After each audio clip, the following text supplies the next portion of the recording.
24 ঘন্টার ভিতরে যতগুলো দোয়া কবুলের সময় আছে, যতগুলো সোনালী সময় আছে, যতগুলো মূল্যবান সময় আছে, এর মধ্যে সবচেয়ে গুরুত্বপূর্ণ হলো এই 5 নম্বরটা। সেটা হলো ভোর রাত, তাহাজ্জুদের সময়, রাতের শেষ ভাগ, শেষ তৃতীয়াংশ বলতে পারেন।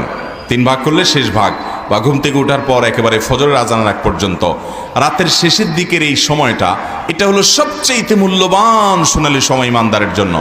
আপনার দোয়া আল্লাহর কাছে পৌঁছাতে চান, কায়মন বাক্যে আল্লাহর কাছ থেকে পাশ করাতে চান, আল্লাহর সবচেয়ে নৈকট্য অর্জন করতে চান, খুব বেশি আল্লাহর কাছে প্রার্থনা করতে চান, সিজদায় আল্লাহর কাছে বান্দার সবচেয়ে কাছাকাছি যেতে পারে। আর ভোর রাতের দোয়া, এটা বান্দার সবচেয়ে ইফেক্টিভ দোয়া হয়। এই দোয়া আল্লাহ তাআলা সাধারণত ফিরিয়ে দেন না। এবং নবী করিম সাল্লাল্লাহু আলাইহি সাল্লামের সেই বিখ্যাত হাদিস আপনারা সবাই কম বেশি শুনেছেন, রাতের শেষ প্রহরে আল্লাহ